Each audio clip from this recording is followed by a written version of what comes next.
옆 사람에게 한번 축복해 주시겠어요? 하나님이 당신을 사랑하십니다. 교회 소식을 좀 전해드리겠습니다. 상반기 바이블 아카데미가 개강합니다. 4월 첫 주부터 개강하는데요. 과목은 CDC와 욥기와 예배입니다. 특별히 아마 바이블 아카데미가 이렇게 줄어들었나 이렇게 고민하고 생각하시는 분이 계실 수 있을 것 같은데 제가 혼자 다 해요. 그래서 양해해 주시고 이해해 주시면 감사하겠습니다. CDC는 녹화 강의로 줌을 통해서 강의를 듣고 함께 교제하고 나누는 온라인 강의입니다. 특별히 아직 순장님들이나 다락방장님들, 특별 리더십들, MC들도 마찬가지입니다. 아직 CDC를 수강하지 않은 지들이 있다면 꼭 수강하셔서 이 은혜를 누리시기를 바랍니다. CDC는 특별해요. 이 CDC의 강의는요, 수료해야 끝납니다. 수료하지 않으면 계속해서 이 CDC가 우리의 발목을 계속 잡고 있습니다. 계속 전화 받고 계속 섬겨야지, 계속 해야지, 강의 들어야지 라는 이야기를 계속 듣게 되니까요, 이참에 꼭 수료하시기를 바랍니다. 욥기 강의가 있습니다. 욥기는요, 고난에 대한 책이라고 보통 이해하는데 사실은 욥기는 고난에 대한 책이 아닙니다. 우리의 인생의 고난을 어떻게 이해할 것이며 하나님이 우리의 인생의 고난을 어떻게 바라보시는가에 대해서 함께 살펴보기를 소망합니다. 예배 강의는요, 특별히 토요일 날 열리게 되었습니다. 그래서 토요일 날 시간을 내실 수 있는 분들이 많을 거라고 생각하는데요, 오셔서 짧은 커리큘럼을 가지고 있거든요. 5주간의 커리큘럼을 통해서 예배에 대해서 깊이 묵상하고 함께 예배하며 하나님께서 받으시기 원하시는 기쁜 예배는 무엇인가에 대해서 나누는 귀한 시간 되었으면 좋겠습니다. 이 시간에 한번 같이 마음을 모아서 나라와 민족을 위해 기도하기를 소망합니다. 하나님, 이 나라가 여전히 당신의 나라이며 복음의 나라이며 선교사님이 세운 거룩한 나라임을 기억합니다. 모든 악독과 불의와 부정과 부패들이 사라지게 하시고 창조의 질서가 지켜지며 하나님 생명경시의 풍조가 무너지는, 그래서 하나님 이 시대에 거룩한 창조의 질서들, 기독교적인 세계관이 세워지는 거룩한 나라가 될 수 있도록 축복하여 주옵소서. 함께 주여 한번 외치며 기도하며 나아가도록 하겠습니다. 주여, 신실하신 주님, 오늘 이 나라를 위해서 기도하는 모든 사람들에게 하나님의 비전과 하나님의 뜻과 하나님의 마음을 허락하여 주셔서 더욱더 나라를 사랑하며 나라를 향해 기도할 수 있는 마음 또한 허락하여 주시옵소서. 이 나라가 하나님 선교사님들의 피값으로 세워진 나라임을 고백합니다. 복음의 전진이 있게 하시고 계속해서 복음을 전하는 나라가 되게 하시며, 그러기에 하나님 우리가 창조의 질서가 무너지지 않고 생명경시의 풍조가 들어오지 않게 하시며 기독교적 세계관이 바로 서는 거룩한 나라, 하나님의 나라, 하나님의 백성의 기쁨의 나라 될 수 있도록 도와주옵소서. 모든 부정과 부패와 불의와 악독들이 무너지게 하시고 하나님께서 원하시는 대로 하나님 이 나라가 세워지는 진리의 말씀들이 선포되어지는 나라가 될 수 있도록 도와주옵소서. 모든 경제와 하나님의 모든 문화와 하나님의 모든 사회의 모든 각계의 층들이 하나님만을 바라고 하나님의 음성을 듣는 거룩한 역사가 있게 하여 주옵소서. 거룩한 주님, 주님을 사모하는 사람들에게 하나님의 나라를 보여주시고 특별히 이 나라 가운데 비전을 보여주셔서 희미해져가는 하나님 이 나라의 비전 가운데 명확한 하나님의 사랑과 비전과 진리들을 선포하는 거룩한 청년들이 일어나게 하여 주옵소서. 불의와 악독과 폐역들이 무너지게 하시고 창조의 질서들과 생명경시의 풍조들이 하나님 무너지며 창조의 질서들이 세워지는 거룩한 역사가 있게 하여 주옵소서. 그렇게 역사시 주님의 이름을 찬양하며 감사하며 예수님의 이름으로 기도합니다. 아멘. 인터넷을 보면요, 유튜브나 SNS를 이렇게 자주 접하게 되죠. 근데 그때 참 이 기독교에 대한 냉소적인 반응이나 이 댓글들을 좀 볼 수 있어요. 그 중에서도 제 마음에 오래 남는 말이 하나 있는데, 2000년 동안 하나님이 나타나지 않으셨고 지금까지도 예수님이 나의 인생 가운데 나타나지 않으셨으니 나는 이제 앞으로도 예수님이 나타나지 않을 거라고 생각한다. 누군가의 개인의 의견일 수 있겠지만 거기에 좋아요가 막 2000개, 3000개 이렇게 넘어가기 시작하는 거예요. 또 이런 말도 있습니다. 세상에 이렇게 악한데 무슨 하나님이 있냐, 신이 있냐 라는 짤막한 글이죠. 거기에도 막 좋아요가 막 몇만 개씩 붙어 있기를 마련입니다. 정말로 신이 있다면 세상이 이렇게까지 망가지지 않았겠다라고 이야기하며 세상을 저주하고 자신의 스스로의 인생을 저주하는 사람들 또한 있습니다. 이런 말들이 거칠고 불편하게 들리겠지만 사실 그 안에는 사람들의 솔직한 질문들이 담겨 있다고 저는 생각해요. 하나님이 살아계신다면 왜 이렇게 보이지 않으시는가? 예수님이 살아계시다면 왜 세상은 여전히 이렇게 어두운가? 주님이 역사하신다면 내 삶은 왜 이렇게 답답한가에 대한 질문 아니겠습니까? 생각해보면 이 시대를 사는 대부분의 사람들이 예수 그리스도를 실제로 본 적이 없습니다. 손 한번 들어보시겠어요? 나 예수님 봤다. 크게 한번 들어주세요. 제가 만나 뵙고 싶어요. 아주 이야기를 좀 나누고 싶어요. 기록에 따르면 또 조사에 따르면 아직 한국에 그 예수님 봤다라는 분이 한 40여 분 계세요. 돌아가신 분도 계시고 앞으로도 계실 것 같다라는 생각이 좀 듭니다. 물론 어떤 사람들 가운데는요, 기도 가운데, 꿈이나 환상 가운데 이런 아주 개인적으로 깊은 체험 가운데 주님을 만났다고 하시는 분들도 물론 있습니다. 그러나 역사적으로 객관적으로 모든 사람이 인정할 수 있는 만한 방식으로 예수님을 본 사람이 없습니다. 그렇다면 우리는 이런 질문이 생기죠. 우리는 왜 이 보지도 못한 이 분을 기다리고 있는 것인가? 2000년이 지나도록 분명하게 나타나지 않으신 주님을 왜 우리는 믿어야 하는가? 어떤 날은 막 이런 생각까지도 들기도 해요. 내가 기다리는 게 진짜 잘 기다리고 있는 게 맞는가? 내가 믿는 이 현실과 내가 믿는 이 신앙과 현실이 너무 동떨어져 있는 것은 아닌가?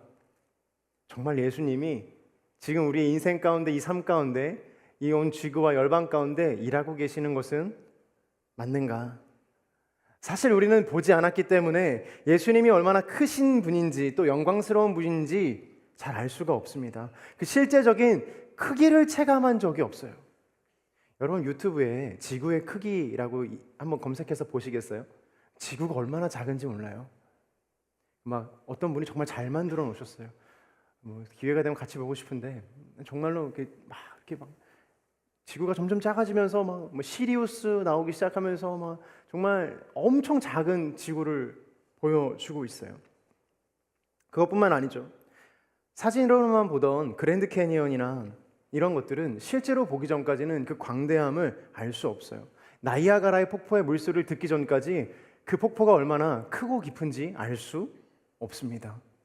그 압도하는 그 장면을 우리가 실제로 보기 전까지는 믿을 수 없다라는 거예요. 마치 예수 그리스도를 실제로 만나기 전까지는요, 그분을 체험할 수 없는 것처럼요. 결론적으로 우리는 이러한 질문에 다시 봉착하게 돼요. 그럼 우리는 예수님을 어떻게 알 수 있습니까? 예수님이 지금도 살아계시고 역사하신다라는 것을 어떻게 하면 알 수 있습니까? 주님이 정말 내 삶과 동행하신다라는 것을 무엇으로 확인할 수 있습니까? 세상 가운데 주님의 역사를 어떻게 알 수 있습니까?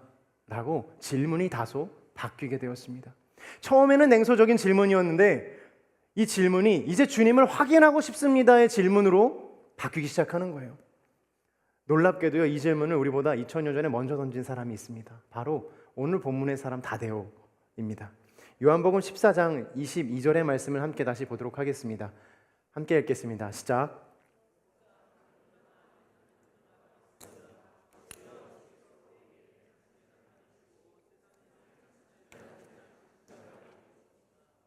이 질문이 좀 위로가 되지 않으십니까? 예수님 곁에서 예수님을 따랐던 그 12의 제자들, 그 제자 중에 한 사람이 이 질문을 했다라는 거예요. 우리는 계속 제자들의 질문들을 바라보고 있고 질문들을 보면서 예수님이 어떻게 말씀하셨는가를 팔로우하고 있죠. 근데 이 질문이 참 중요한 게, 이 질문을 통하여서 그 예수님께서 왜 이 세상에 나타나지 않으십니까? 라고 이야기하는 그 질문이 불신앙의 증거가 아니다라는 것을 알 수 있다라는 것이에요. 오히려 정말 알고 싶고, 오히려 정말 만나고 싶고, 내가 정말 확실해지고 싶은 사람의 질문이라는 것이죠. 그러므로 사랑하는 여러분, 여러분의 안에 하나님을 향한 거룩한 질문들이 많아지기를 주님의 이름으로 축복합니다. 교회 생활을 하다 보면요, 늘 믿음 좋아 보이는 사람이나 교회에서 중요한 직책에 있는 사람들의 이야기가 중심이 될 때가 있어요. 은혜를 많이 받은 이야기, 뭐 순종한 이야기, 희생한 이야기.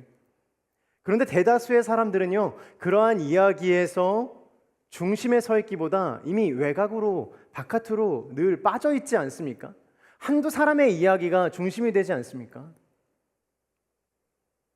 나는 그렇게 뜨겁지 않은데, 나는 그렇게 확신이 선명하지 않은데, 나는 그렇게 대단한 간증도 없는데, 그렇다면 나의 이 신앙은 잘 가고 있는 것인가? 믿음이 크지 않아 보이는 나의 질문도, 조용히 방구석에서 나 혼자 물음표를 던지는 이 마음도 주님께서는 관심이 있으신가? 너무 하찮게 생각하지는 않으실까? 이 질문을 순장에게 해도 될까? 이 질문을 목사님에게 해도 될까? 라는 생각이 들 때 쾌톡하십시오. 바보 같은 질문은 없습니다. 목회자에게 늘 물어보는 질문이 하나가 있어요. 어떤 질문이냐면, 그러니까 진기 목사님 왜 목회하시기로 결정하셨어요? 어떤 부르심이 있으셨어요? 라는 질문을 정말 많이 받습니다. 페이퍼에 써가지고 가지고 다녀야 할 만큼 정말 많이 받는데, 저는 그때마다 좀 부끄러워요. 왜냐하면 누군가처럼 대단한 콜링이나 대단한 부르심이나 병고침의 역사나 누구를 살렸다라는 역사나 그런 게 없이 그냥 자연스럽게 이끌려서 이 자리에 섰기 때문이에요.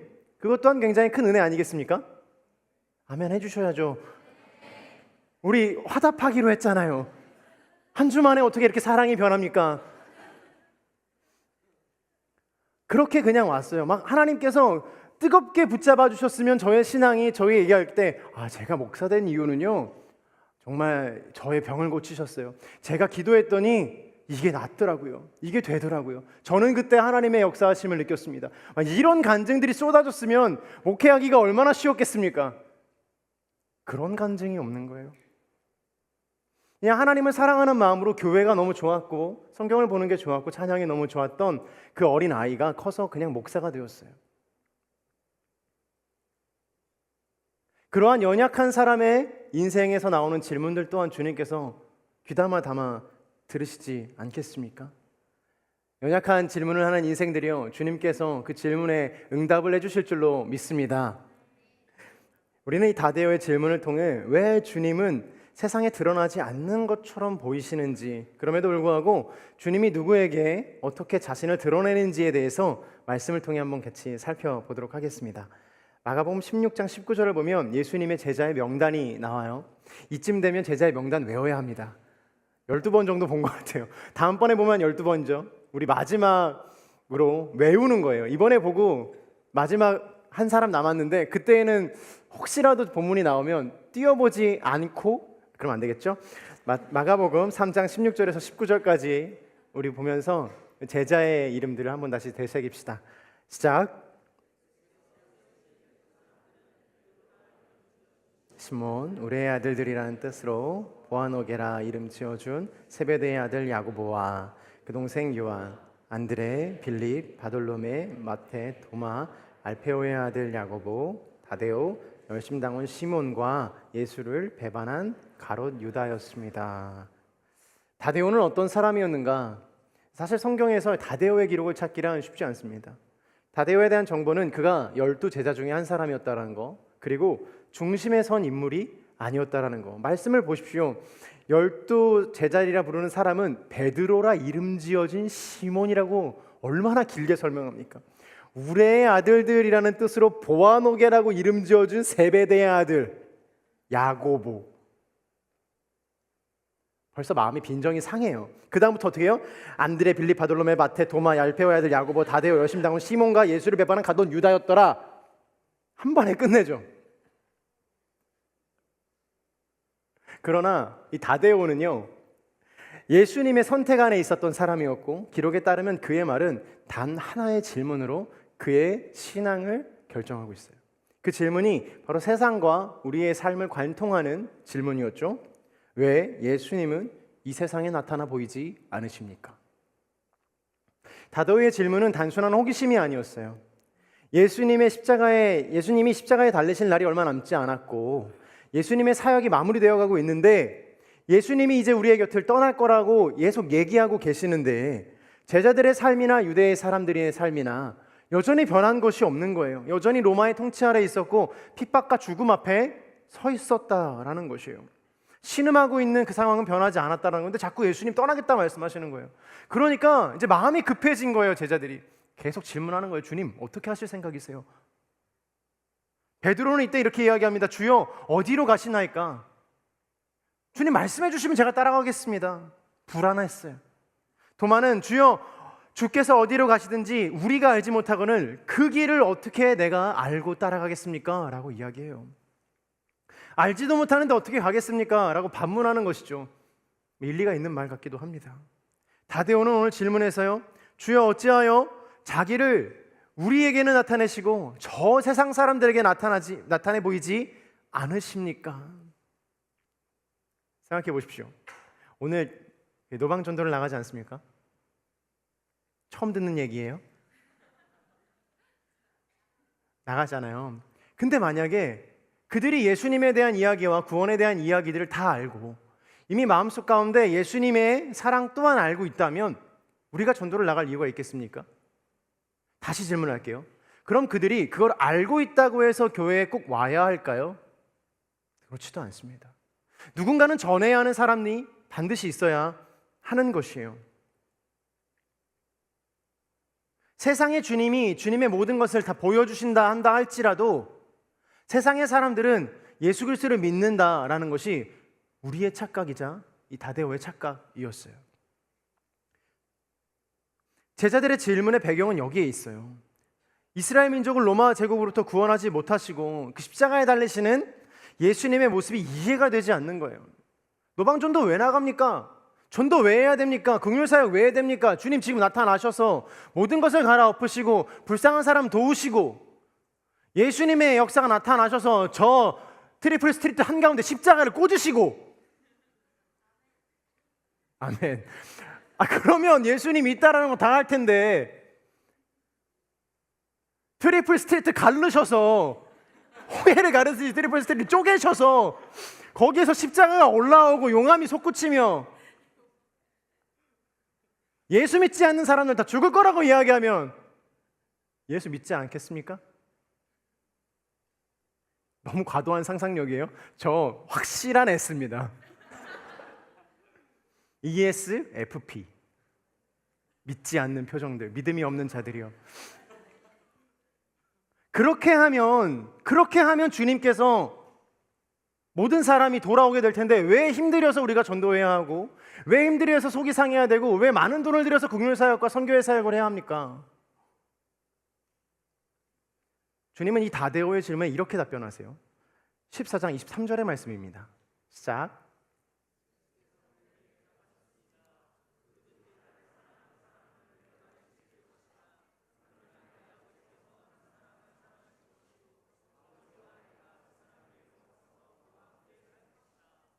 가슴에 손을 얹고 스스로에게 한번 축복해 주시겠습니까?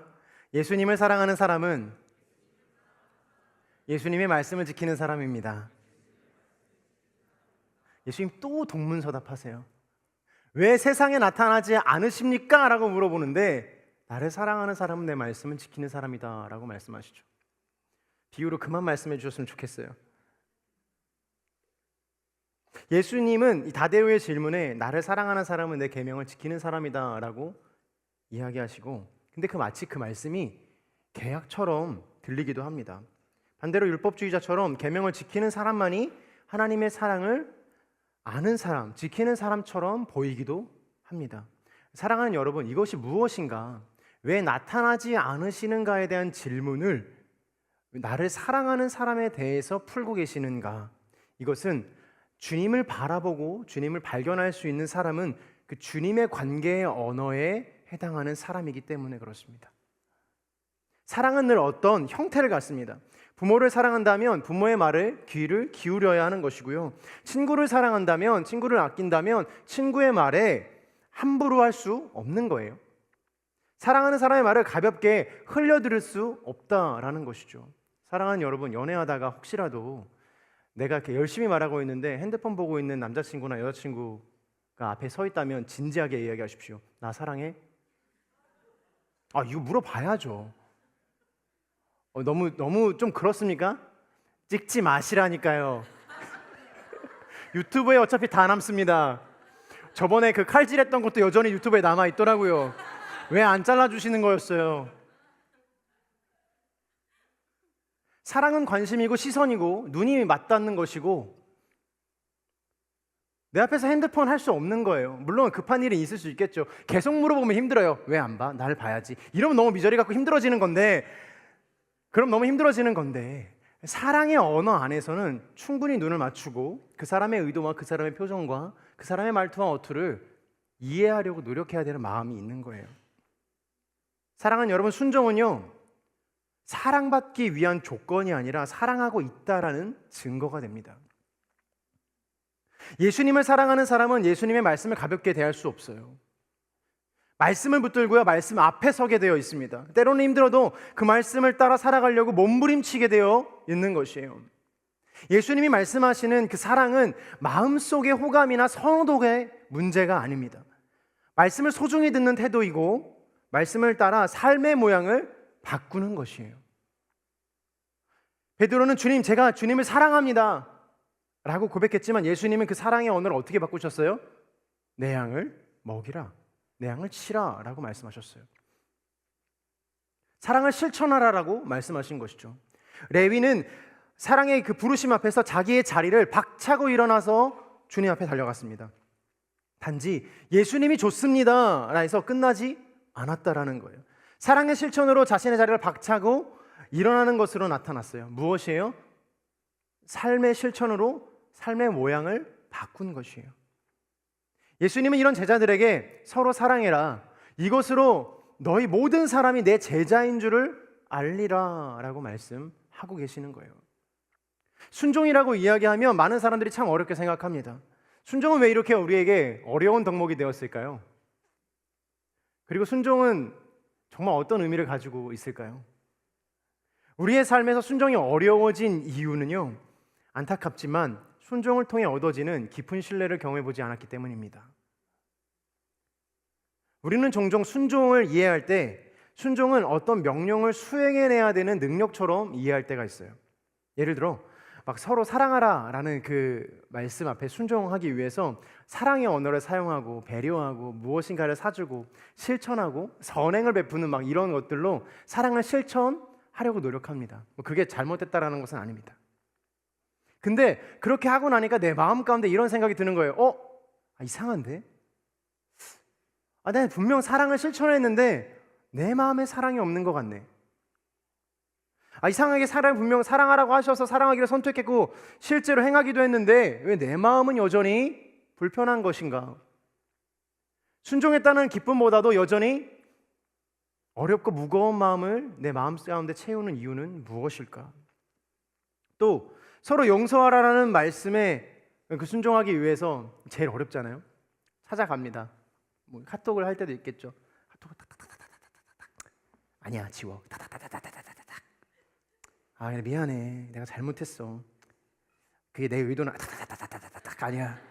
어떻게 해야 내가 좀 자존심이 상하지 않고 용서를 구할 수 있을까? 내 의도는 그게 아니었는데 내가 잠깐 정신이 나갔었나 봐. 미안해. 전송. 그래, 주님, 제가 드디어 사과를 했습니다. 주님, 제가 드디어 이 사람을 용서하기로 마음먹었습니다. 이 사람도 저를 용서해 주십시오. 근데 마음이 좀 이상하지 않습니까? 아침이라 엄마랑 대판 싸고 나왔습니다. 하루 종일 마음이 불편해요.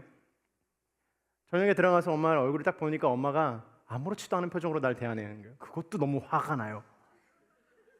나는 아직도 내 감정이 정리되지 않았는데 엄마는 이미 감정이 정리가 끝났구나. 엄마 잠깐 얘기 좀 해. 왜 우리 딸? 가증스러워. 엄마 미안해, 내가 잘못했어.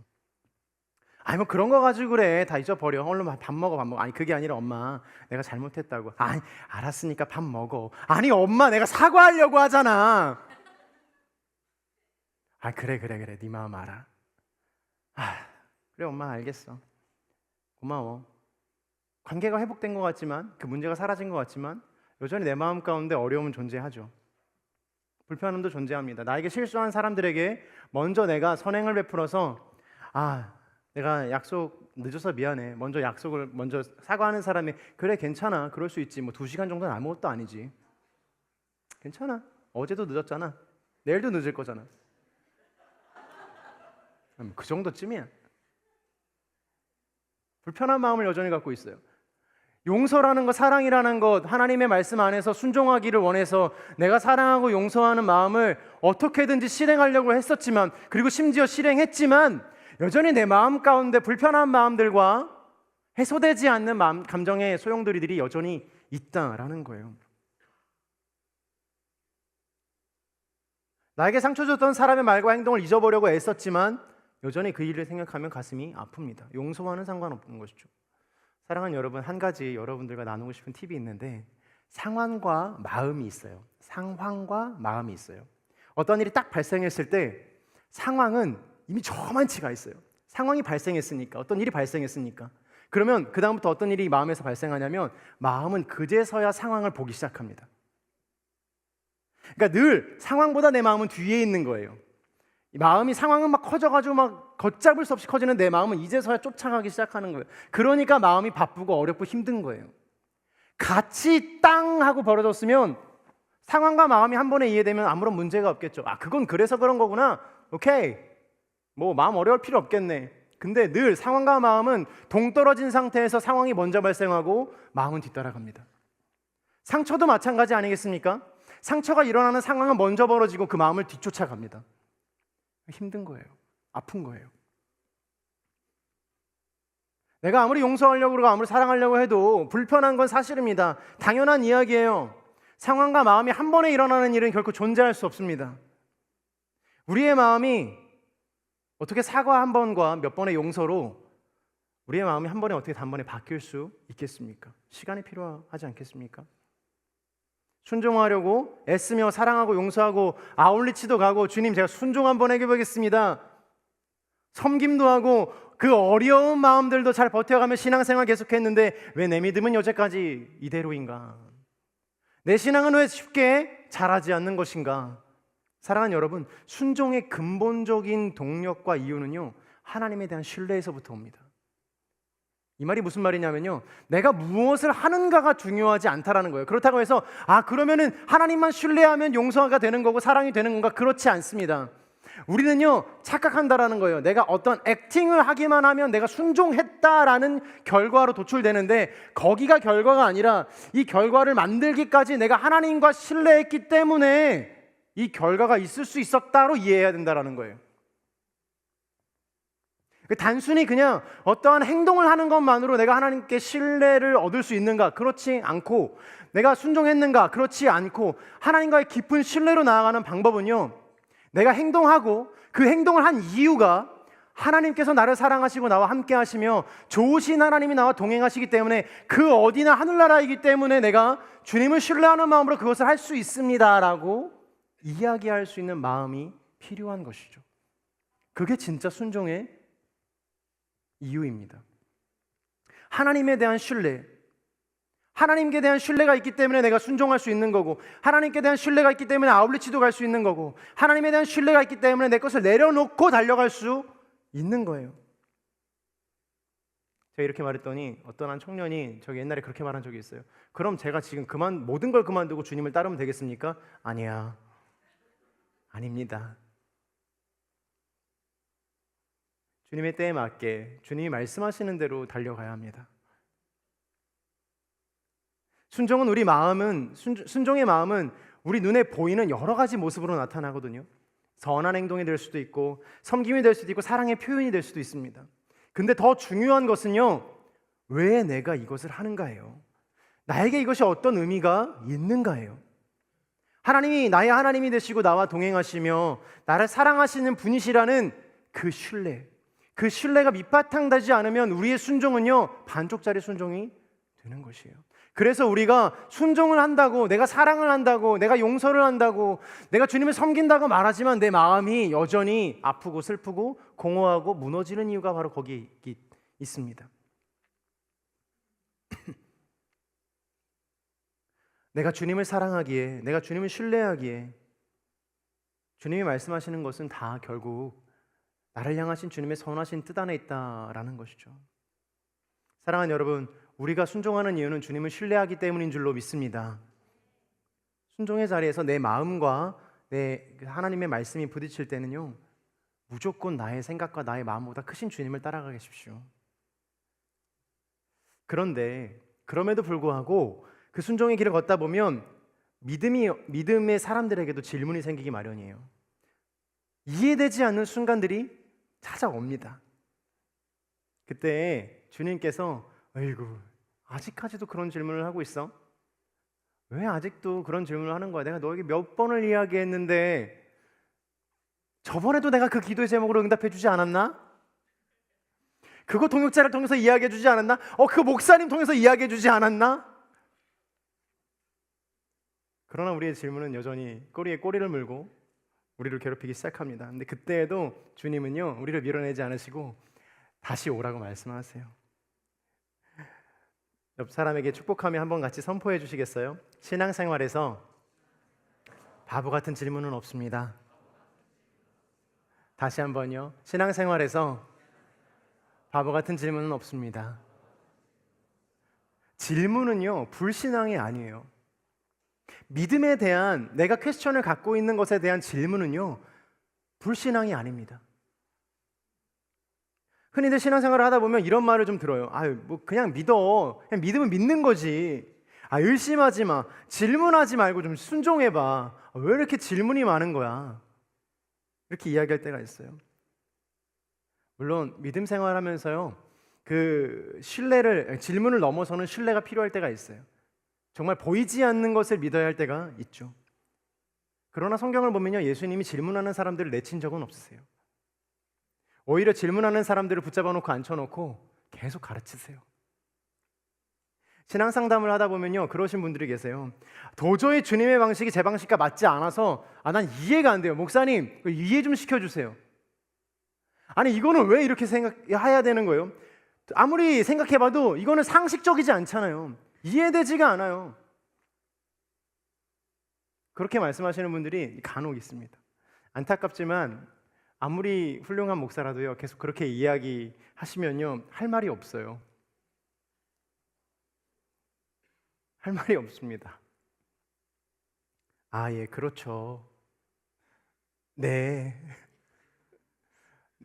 그럼요. 이 말밖에 못해요. 물론 끝까지 토론해서 그 사람의 마음을 어느 정도 이렇게 열어줄 수는 있지만, 변증학에서 가장 유명한 선언 중에 하나인 이런 말이 있어요. 기독교를 변증함으로 이해시킬 수 있겠지만 그 사람의 마음에 그리스도의 사랑을 심을 수 없다. 그 사람이 이해되지 않는 그 지점을 끝까지 성경적으로 파헤쳐서 이야기하고 말해주고 이게 맞다라고 이야기해 줄 수 있어요. 어떻게 2000년의 역사를 가진 아리스토텔레스부터 플라톤까지 이르기에 그 철학의 깊이를 당신이 이해하지 못하느냐, 당신이 이해하지 못한다고 그것이 틀렸다고 이야기하는 것인가? 라고 이야기하면서 지식으로 계속해서 밀어붙일 수 있습니다. 그러나 그 사람이 마지막에 그래요, 맞습니다. 그런 거 같네요. 근데 난 예수님 못 믿겠어요. 이래버리면 끝나는 거라는 거예요. 예수님의 사랑을 못 느끼겠는데요. 그 사람은 그럼 지식적으로 충만해져 다음에 가서 그렇게 얘기할 거예요. 그래, 그거 맞아. 그래, 그렇대. 난 근데 예수님 싫더라. 예수 믿는 사람들 외골수야, 싫더라. 그렇게 얘기할 거예요. 믿지 않는 사람들 왜 이거 하냐고, 왜 노방전도 하냐고, 왜 전도하냐고, 당신 100만 원씩 200만 원씩 들어서 왜 선교하냐고, 아무리 설명해도 이해할 수 없을 때가 있어요. 믿지 않는 부모님 설득하느라 고생이 많으십니다. 사랑하는 여러분들, 올해에는 부모님이 예수 믿게 되기를 주님의 이름으로 축복합니다. 부모님들이 이해 안 되죠? 계속해서 우리의 인생 가운데 이해 안 되는 일들이 투성이에요. 그걸 다 설명하고자 하면 할 수 있겠죠. 풀어낼 수 있습니다. 그러나 그 사람의 마음 가운데 예수 그리스도의 사랑이 피어나는가, 그건 다른 문제입니다. 신앙은 결국 이해의 영역이 있는 게 아니라 사랑과 헌신과 하나님의 축복으로 인해서 그 신뢰의 영역으로 넘어가는 그 지점이 분명히 존재합니다. 거기서 우리는 이 질문을 내려놔야 돼요. 예수님의 방식을 왜 따라야 하는가? 왜 예수님이 정하신 방식만이 맞는 방식일까? 왜 나는 도저히 이해가 되지 않는데 예수님 방식이 이 방식인 것이 난 알겠지만 이해가 되지 않는다. 왜 세상 가운데 주님이 나타나지 않으실까? 왜 나의 인생 가운데 주님이 나타나지 않으시는가? 다데오가 던진 질문은요, 오늘 크리스천과 넌 크리스천들이 모두 품는 질문이었어요. 신은 어디에 있는가? 이거를 조금 어려운 말로 좀 설명해 보려고 해요. 신의 은폐성입니다. 죄송해요. 지금도 조금 어려울 수 있어요. 공간이 좀 더운 것 같은데 문을 좀 열어주실 수 있어요? 네. 많이들 부채질 하시는 것 같아요. 신의 은폐성이라는 것이 있습니다. 신은 왜 스스로를 은폐하는가? 첫 번째, 하나님은 인간을 로봇이나 노예로 만든 것이 아니라 자유의지를 가진 인격체로 창조하셨다라는 것이에요. 이 믿음에서 가장 핵심적인 부분은 강요된 믿음은 사랑이 아니다라는 명제입니다. 강요된 믿음은 사랑이 아니다. 너 나를 믿어라. 너 나랑 사귀자. 사귀어 오늘부터. 얼마나 무섭습니까? 그게 진짜 사랑입니까? 근데 왜 하나님한테는 그렇게 말씀하세요? 나 좀 믿게 해주세요, 주님. 왜 그렇게 말씀하고 계시는 거예요? 주님은요, 스스로 믿기를 바라고 계시는 거예요. 스스로를 감춰두시고 감춰져 있는 신을 찾아 떠나는 그 길에서 주님을 발견하고 주님을 찾을 수 있도록 하시는 것이죠. 만일 하나님이 매일 거대한 형상으로 우리 앞에 나타난다고 생각해 봅시다. 자고 일어나는데 하나님이 딱! 주님, 또 무슨 말씀을 하시려고 나타나셨어요? 어제 말씀하신 것도 못 지켰어요, 주님. 오늘은 무슨 말씀을 하시려고요? 내일은 일어나지 말아야겠다. 인간은 두려움 때문에 굴복할 뿐, 주님의 그 권위 앞에 굴복할 뿐, 그분을 사랑할 수 있는 선택권을 잃어버리게 됩니다. 두 번째, 하나님은 우리와 관계적 지식을 쌓기를 바라신다입니다.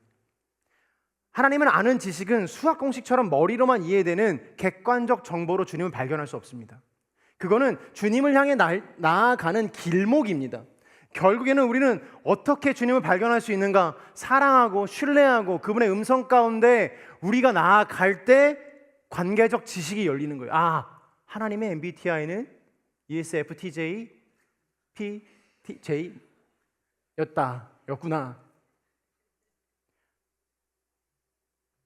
관계 안에서만 발견될 수 있는 거 아니겠습니까? 하나님은 왜 이런 응답을 주시는가? 하나님은 그런 성향과 성품을 가졌기 때문에 나에게 이렇게 말씀하시는구나. 세 번째, 심판의 유예와 우리를 향한 긍휼을 위해서 스스로를 가르치기 위함입니다.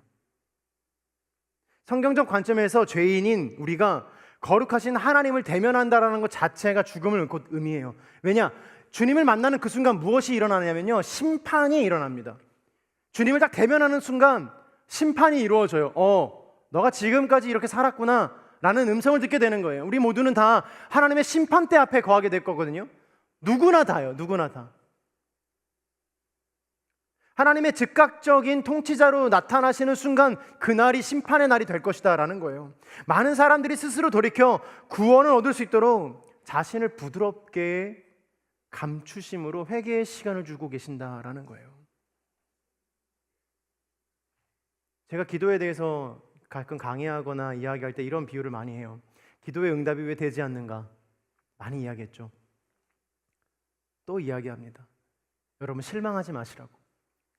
기도의 응답이 못 받는 이유에 대해서 이렇게 이야기할 수 있습니다. 만약에 주님이 우리의 모든 기도의 제목에 응답하기 시작하신다면, 나의 모든 질문과 나의 모든 답변과 나의 모든 상황 속에서 모든 재정과 학업과 진로의 안에서 모든 것들을 답변하기 시작하신다면, 솔루션을 제시해 주기 시작하신다면, 뒷전에 오늘 다 말씀해 주시는 거예요. 너는 이렇게 해라. 오늘 나가서 저 사람과 결혼해라. 저 거지와 결혼해서 저 사람 끝까지 먹여 살려라. 너무 명확해. 이거 거부할 수가 없어. 누가 들어도 주님이 말씀하신 음성이야. 어떻게 하시겠습니까? 어떻게 하시겠어요? 결혼을 목전에 두신 여러분들 어떻게 하시겠습니까? 오늘 예배가 끝나고 나가는 마주치는 사람과 결혼해라고 말씀하시면 여러분 눈 감고 나갈 거 아닙니까? 여기엔 없어요 주님 이러면서 나갈 거 아니에요? 공동체 안에서 사랑하게 되기를 주님의 이름으로 축복합니다. 주님이 우리의 기도 응답에 응답하기 시작하면 우리는 무엇을 해야 되는가? 기도에 대한 의무가 생겨요. 기도의 응답에 대한 의무가 생긴다고요. 내가 말했으니 너는 이것을 이행해야 한다라는 거예요. 근데 이행할 능력이 있습니까? 오늘 모든 것을 팔아서 긍휼을 베풀 수 있습니까? 오늘 나의 커리어를 싹 다 무너뜨려서 선교 떠날 수 있습니까? 오늘 나의 부모와 완전히 이별하여서 하나님께서 쓰시는 한 사람으로 거듭날 수 있습니까? 눈 마주치는 사람과 결혼할 수 있어요? 이행해야 되는 의무가 생긴다라는 거예요. 주님, 우리 그 못할 거 알고 계세요. 그래서 때와 시간에 맞춰서 우리의 수준에 맞춰서 주님이 차근차근 하나하나 응답해 주고 계시는 중이신 거예요. 주님도 답답해요. 언제쯤 내가 이 답변을 할 수 있을까?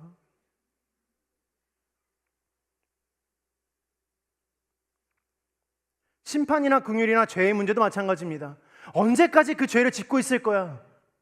이제는 제발 거기서 돌이켜 회개해야 되지 않겠니? 내가 당도하면, 내가 재림하면 너는 이제 끝인데, 그때는 손쓸 수가 없는데, 아무리 내가 대단한 능력과 권세와 권능을 가졌어도 그때는 내가 저한 기한이 끝나는데 너 언제 돌아올래? 주님, 나타내 보여주십시오. 나타나면 끝난다니까. 아니야, 지금 돌아와야 돼. 내가 보이지 않더라도 나를 찾아야 해. 내가 숨을 때라도 너는 나를 향해 달려와야 돼 라고 말씀하시는 거예요. 블레치 파스칼이라는 사람이 이렇게 이야기합니다. 하나님은 발견되기를 원하는 자들에게는 충분히 자신을 드러내시며 거부하려는 자들에게는 충분히 자신을 숨기신다. 하나님은 찾는 자에게는 얼마든지 자기 자신을 드러내신다라는 거예요. 그러나 나를 찾지 않는 사람들에게는 철저히 자기를 숨기신대요. 나를 사랑하는 사람은 나의 계명을 지키는 사람, 계명을 지키는 사람은 하나님을 만나기를 원하는 사람, 그들에게 나타나 보여주신다라는 거예요. 주님, 세상은 왜 하나님을 볼 수 없습니까? 왜 이 세상에 예수님이 나타내 보여지지 않고 있습니까? No, 그게 아니다. 나를 찾는 자들에게 나를 보이겠다라고 말씀하시는 거예요. 때로는 이 주님의 방법 때문에 우리의 신앙이 연약해 보이고 바보 같아 보일 때도 있습니다. 나는 믿음이 약해서 이런 질문을 하나 보다. 내가 여전히 주님을 만나지 못한 이유는 내가 주님을 잘 찾지 못해서인가 보다. 내가 주님의 계명을 잘 못 지키는 연약한 사람인가 보다. 난 죄인인가 봐. 기도하기를 포기하고 예배하기를 포기하고 하나님을 찾기를 포기하는 그런 사람들이 있습니다. 그러나 사랑하는 여러분,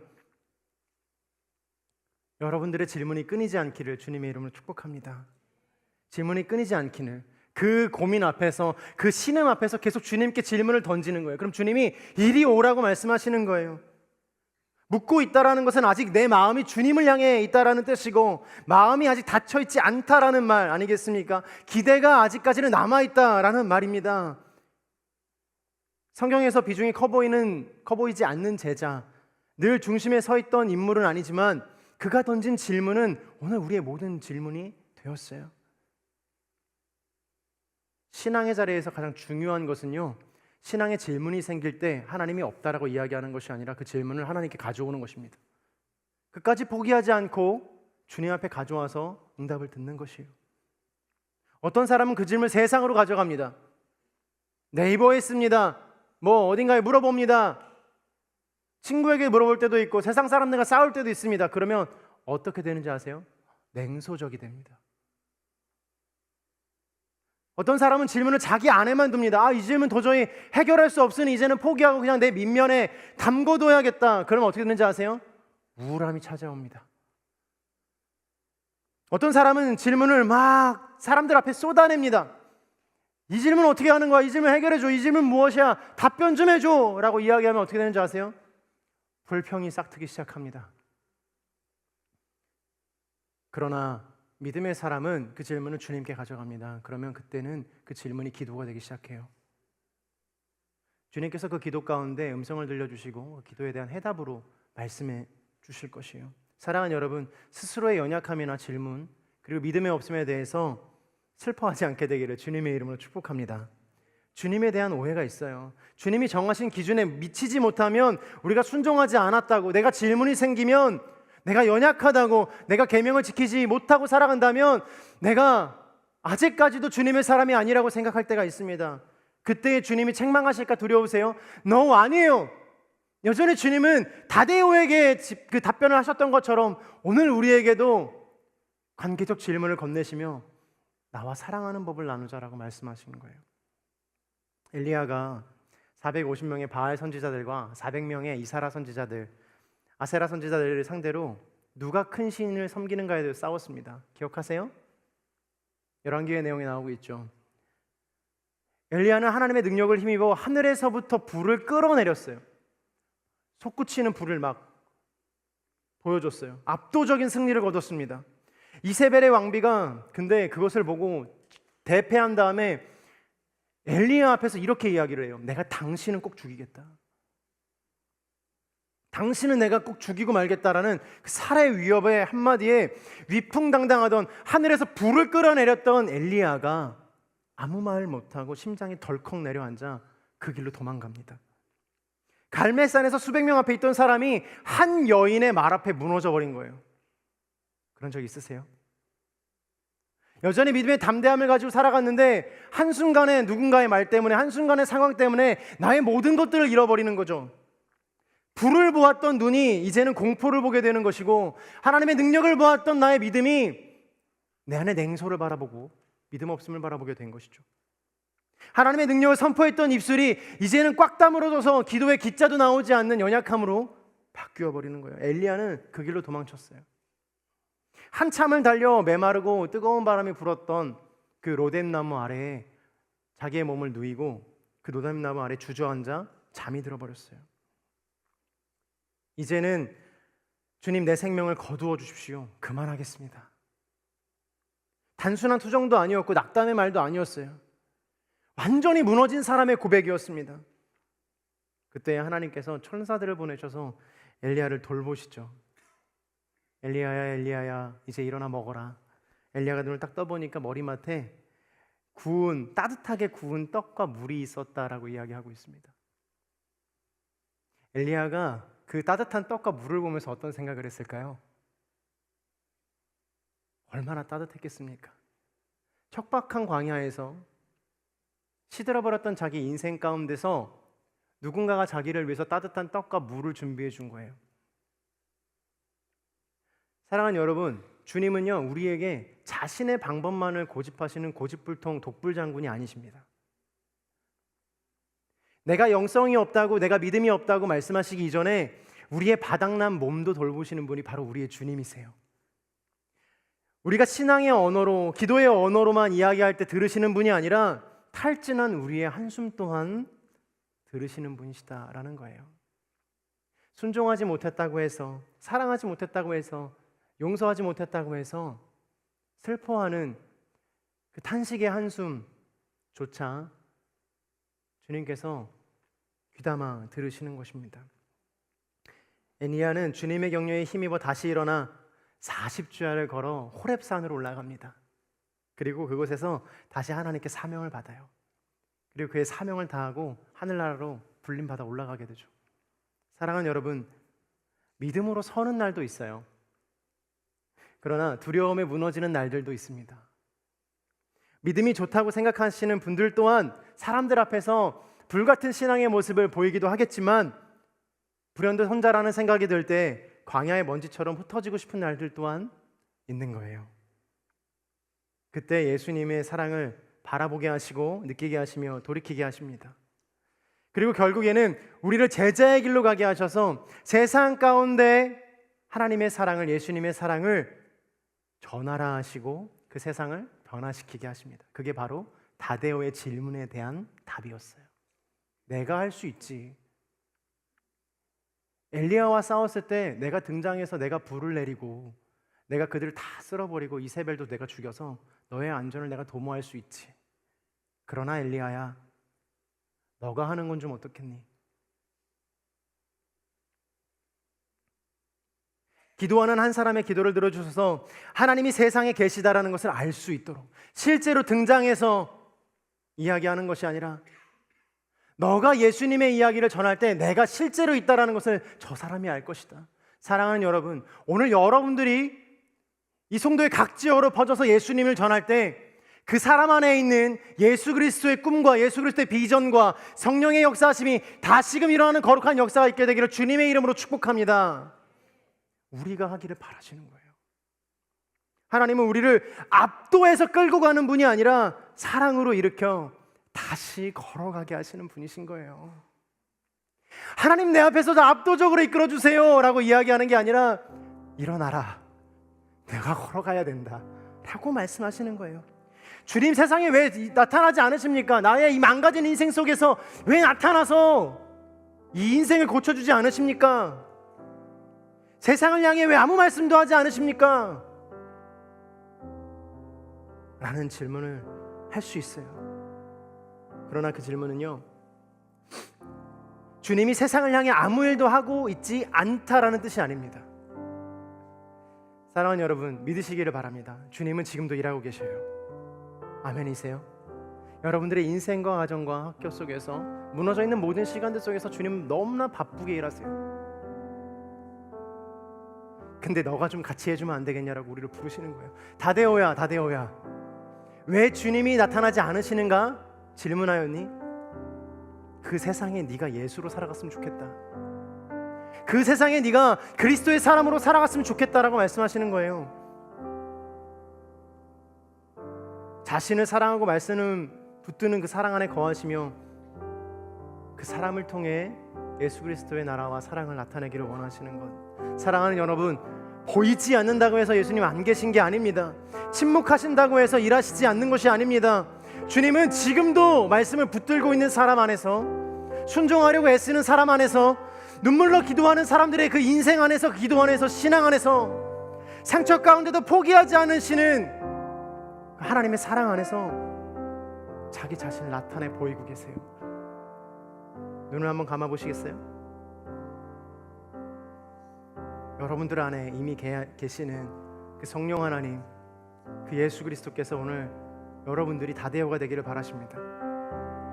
왜 나에게 없냐라고 물어보는 게 아니라 그 안에서 예수 그리스도 그 제자 예수님 자체가 되어주지 않겠니? 라고 말씀하시는 것이죠. 우리 이 마음으로 함께 찬양하며 기도하며 나아가도록 하겠습니다.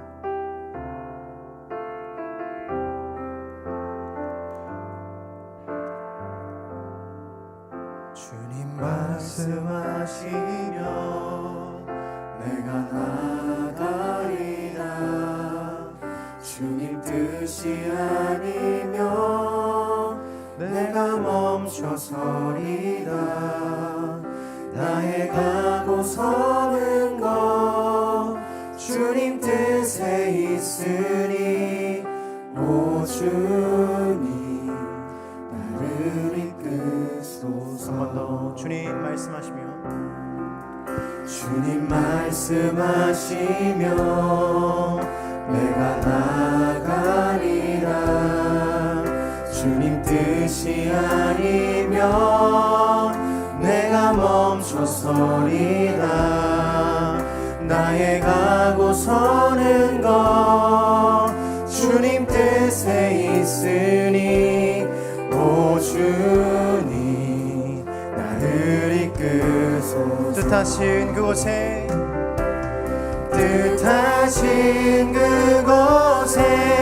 나 있기 원합니다. 이끄시는 대로 순종하며 살리니 연약한 내 영혼 통하여 일하소서.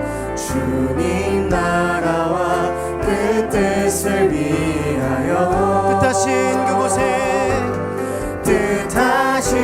그곳에 나 있기 원합니다. 이끄시는 대로 순종하며 살리니 연약한 내 영혼 통하여 일하소서. 주님 나라. 우리 믿음의 고백을 하시는 분들마다 그 자리에서 일어나서 함께 찬양하며 고백하며 나아가도록 하겠습니다. 뜻하신 그곳에 나 있기 원합니다.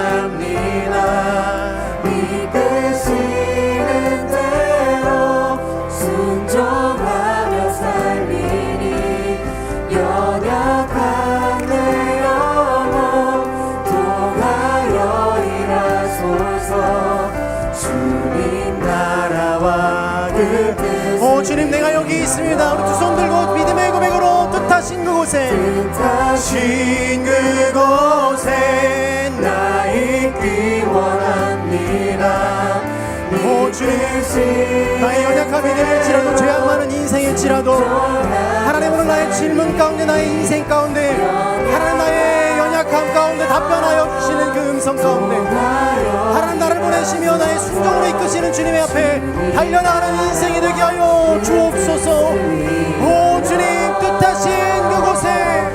뜻하신 그곳에 나 있기 원합니다.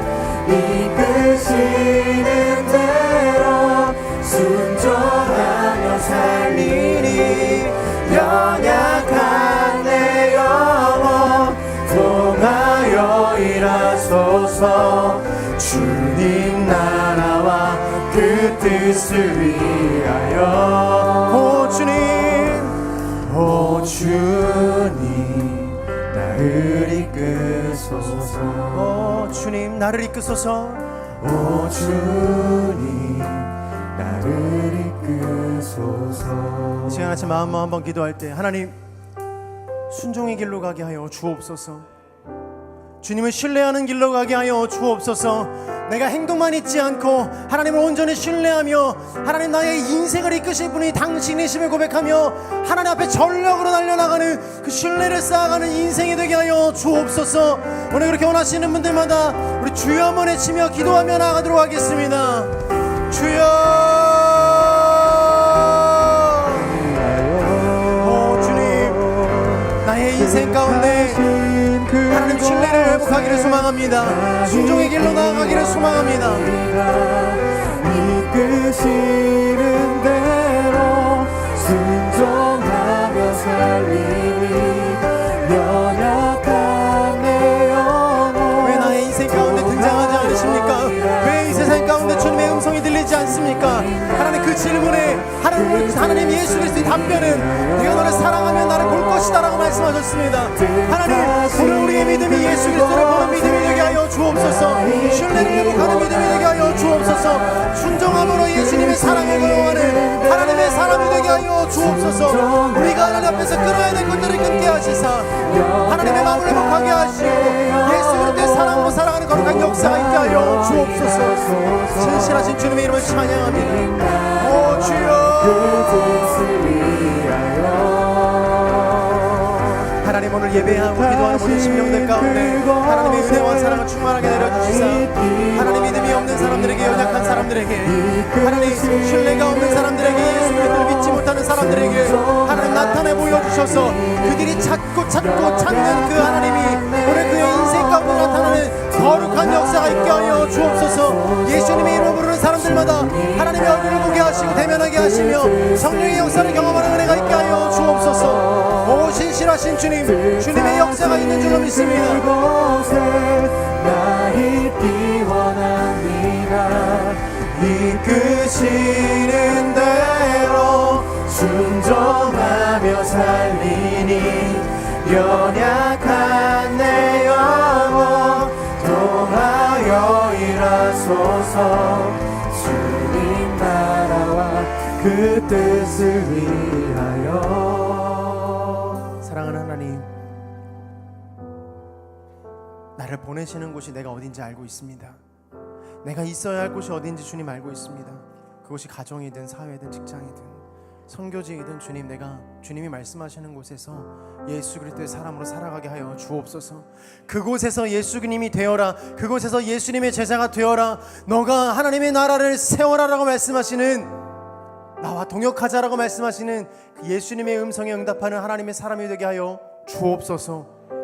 함께 기도하며 나아가도록 하겠습니다. 기도하겠습니다. 오 주님, 오 주님, 오늘 우리 각자의 인생 속에서 하나님의 나라를 세우는 하나님의 사람이 되게 하여 주옵소서. 하나님, 내가 있어야 하는 그곳에서 하나님의 말씀을 세우며 하나님의 사람으로 살아가 예수 그리스도가 이곳에 있다라는 것을 많은 사람들에게 알리는 거룩한 믿음의 사람이 되게 하여 주옵소서. 하나님 나타내 보여달라고 기도하는 것이 아니라 오히려 하나님 나를 통하여서 예수님이 나타내 보여달라고 바라고 기도하는 믿음의 사람이 되게 하여 주옵소서. 내 마음을 주님 하나님의 마음으로 바꿔주셔서 그리스도의 사람으로 바꿔주셔서 하나님의 사람으로 바꿔주셔서 이제는 내가 직장과 가정과 환경과 선교지에서 하나님 무너져 있는 그곳에서 상처가 피어난 그곳에서 예수님의 사람으로 예수님의 나라를 세워가는 사람으로 살아가는 거룩한 역사가 있게 하여 주옵소서.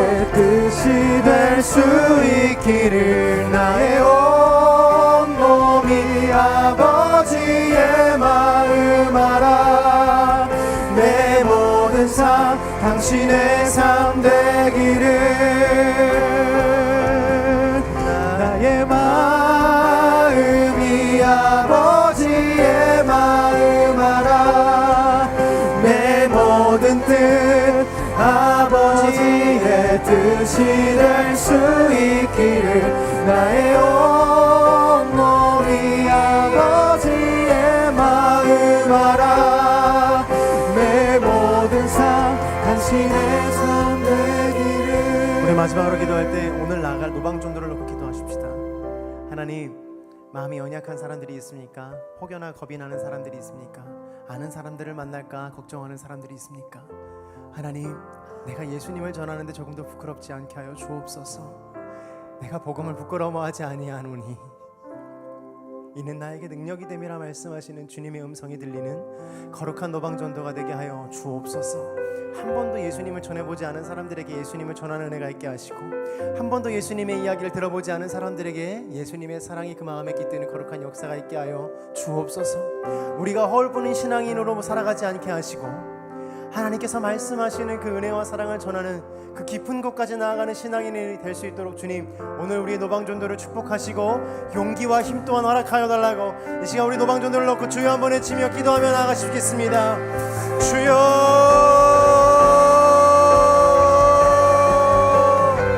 오 주님, 내 사모하는 주님, 온 세상 구주시라. 내 사모하는 주님,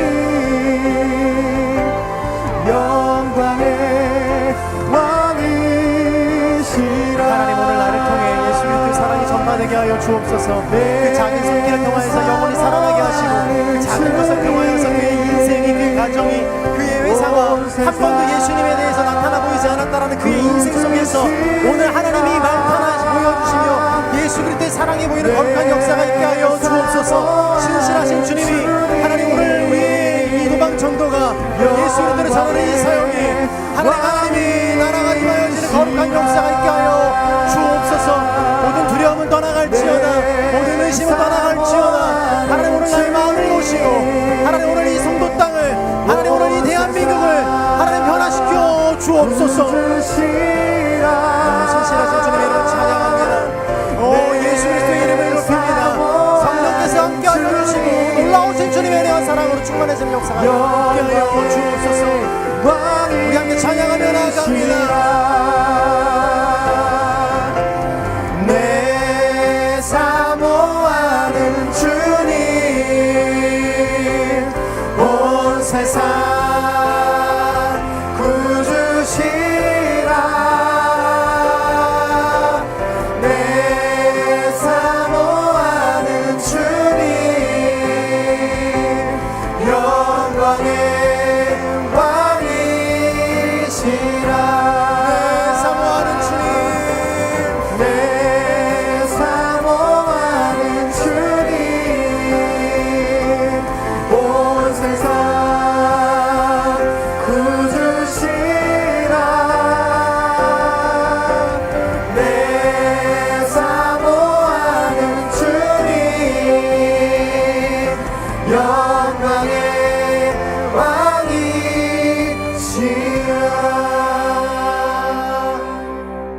나의 왕이신 주님의 이름을 찬양합니다. 우리의 왕이신 주님의 이름을 찬양합니다. 어떤 것보다 크신 그 어떤 세상의 이치보다, 어떤 생각보다 크신 주님의 이름을 찬양합니다. 주님이 이기셨습니다. 주님이 벌써 하셨습니다. 주님께서 역사와 영광을 받으실 줄로 믿습니다. 주님이 없다라고 이야기하는 이 시대 가운데 이미 주님께서 그 이름을 써내려가고 계신 줄로 믿습니다. 주여, 나 또한 나의 인생 가운데 주님의 이름을 써내려가는 거룩한 하나님의 사람이 되게 하여 주옵소서. 그렇게 역사하신 주님을 찬양하며 감사하며 예수님의 이름으로 기도합니다.